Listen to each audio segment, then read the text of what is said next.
What's going on, everyone? So, the Lakers, they just want everybody, right? Like, that's the sentiment. That's what I get comments on regularly, And look, some stuff we explore independently. Some stuff is just me relaying the news and information that's out there. Some is just like, hey, let's just have some fun conversations. Because it's fun to explore various trade options or free agency acquisitions or draft picks and all that stuff, right? It's part of the enjoyment of an organization. But I see this sentiment regularly of like, the Lakers are targeting everybody. The Lakers want everybody. It's like, well, yeah, like that's how it works.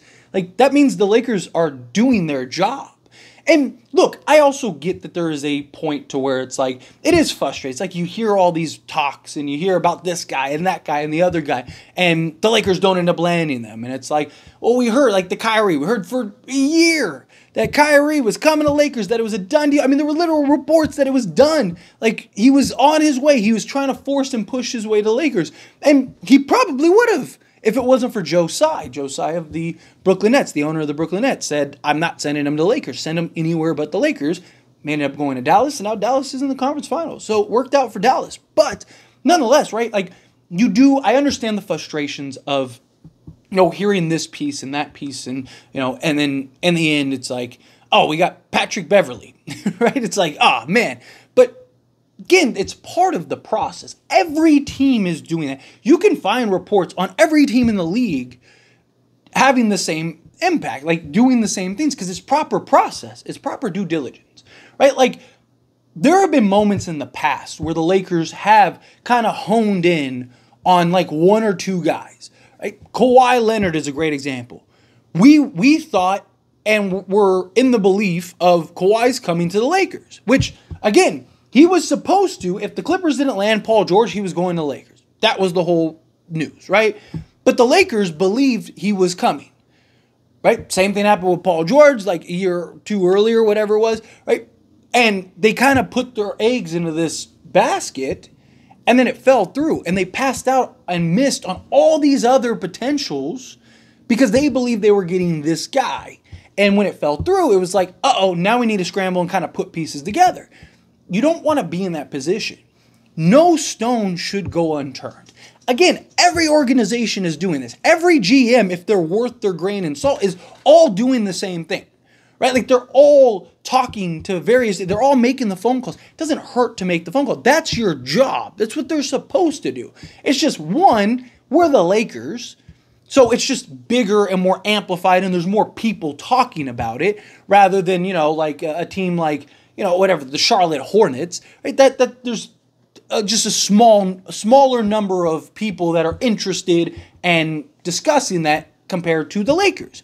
Also, it being the Lakers, a lot of players and agents and organizations and all that stuff, what do? They use the Lakers as leverage because the Lakers are that big brand and media loves to talk about the Lakers and all that stuff. Another thing is, this is a Lakers channel. Like, I feel a lot of people forget, like, this is a Lakers channel. Like, my job is to highlight the conversations and discussions going on with the Lakers, right? But the reason I want to dive into this and make this video is because it's good, right? I think that that's something that people need to understand. Like, hearing all these rumors about Donovan Mitchell and Trae Young and DeJounte Murray and Jared Allen and, Darius Garland and Denver loses and Karl Anthony Towns becomes available. The reason you want to hear all that stuff, and it's good to hear that stuff and kind of just go through all of those things, is because it shows that the Lakers are at least taking the time to explore it.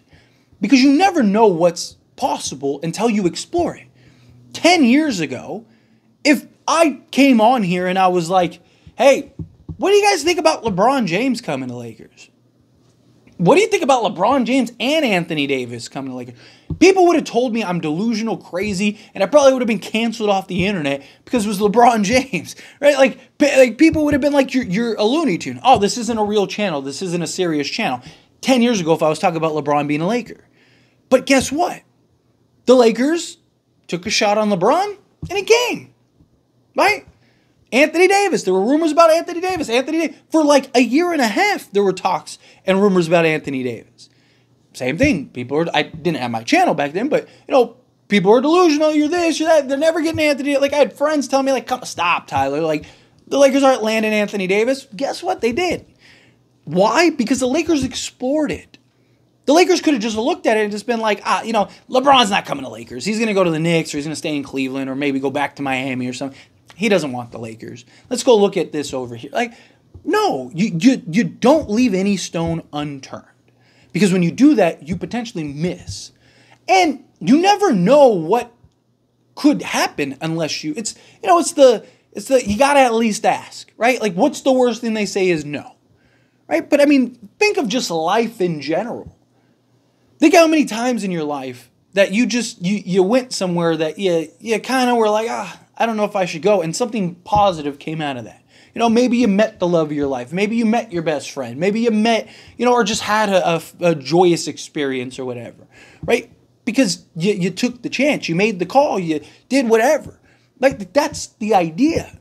Again, like, yes, let's say right now it's Trae Young and it's, DeJounte Murray and whatever, right? But, like, what if it turns out to be Donovan Mitchell? What if we don't have to sell the farm for Donovan Mitchell? What if, Donovan Mitchell does say he wants to go late, right? Like, you don't know what tomorrow's going to bring. You don't know what's on the horizon, right? Like, again, maybe the Lakers get several pieces. There could be somebody we don't even think about, right? Like, how did I get the whole Laker Damas thing, right? The little running joke here on the channel, right? It's because I was talking about guys that were kind of out of left field that I was like, oh, like, no one's really talking about. Like, what about Rui?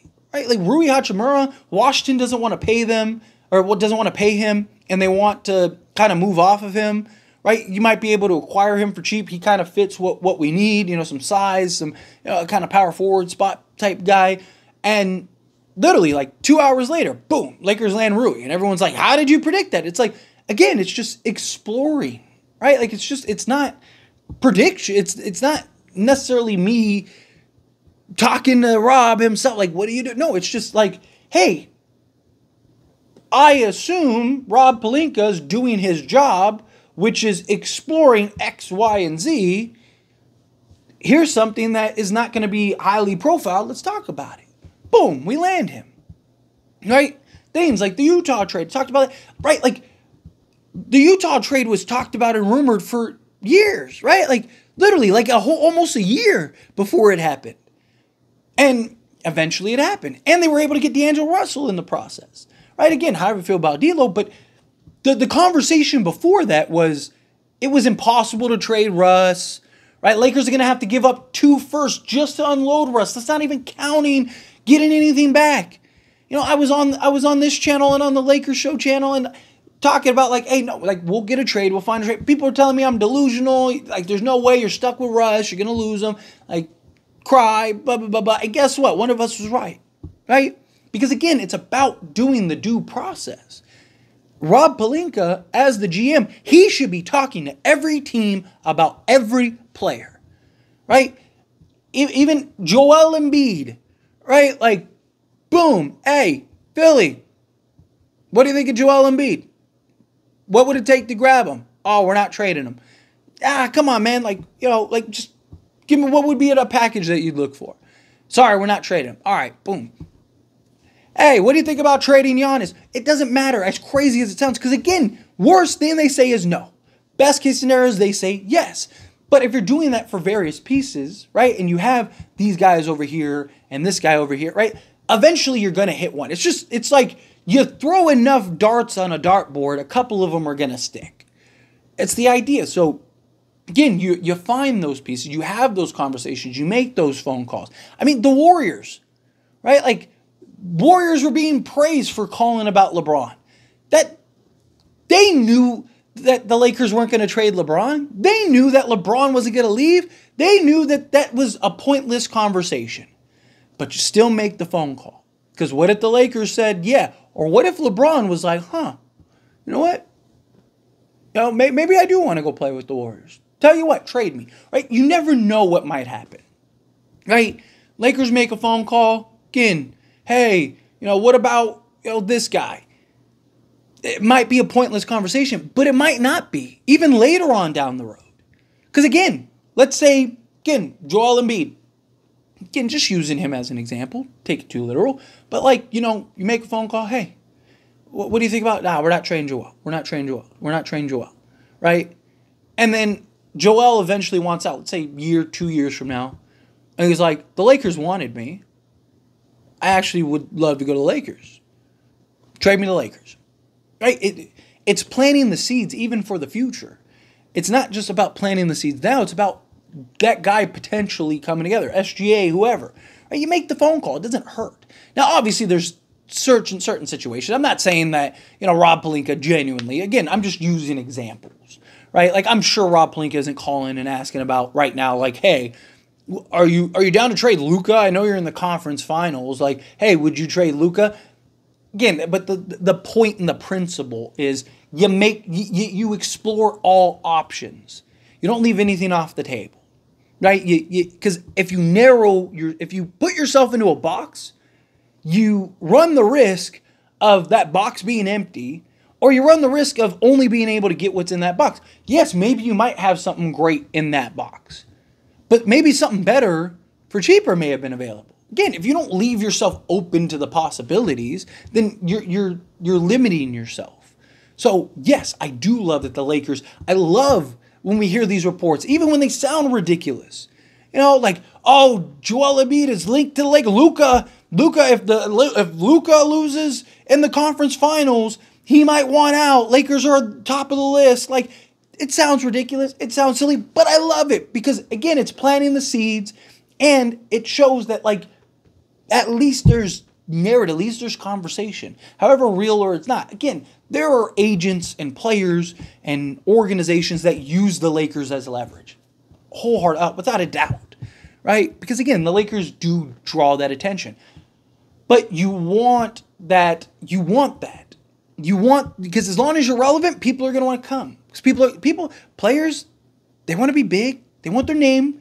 Why do the Lakers keep getting these, like, the Malik Monks and these flyers, Christian Woods, like all these guys that are better than vet minimums? Why do they keep coming? Because they know, oh, the Lakers brand, I'll get attention.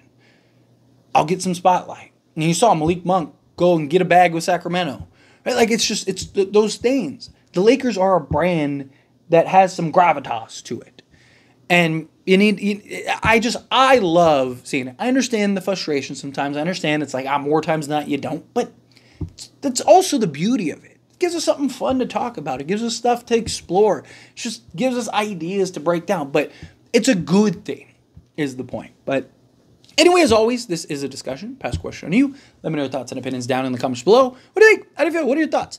Again, these are just my opinions. I want to hear yours. Do you agree? Do you think, like, yeah, like, I love that, we're hearing this stuff because it means that there's at least exploration. There's at least potential, right? Like, where there's smoke, there's usually fire, right? So, again, you start creating that smoke, maybe you get enough of it, turns, starts to smolder a little bit, and then boom, you get that, again, like I said, 10 years ago, if I said LeBron was going to be a Laker, people would have had their pitchforks trying to run me off the internet. People would be like, you're crazy. It's never going to happen. Yeah. LeBron's on the Lakers. We won a championship with LeBron. So, again, just a thought. But, again, how you feel, whatever your thoughts are, love to hear it. Let me know down in the comments below. That being said, if you haven't liked this video, hit that like button. Helps me a lot. So we enjoy these types of videos, and I truly appreciate it. Not subscribe to the channel, hit that subscribe button. Turn on the bell notifications. Appreciate y'all. See you in the next one. Thank you.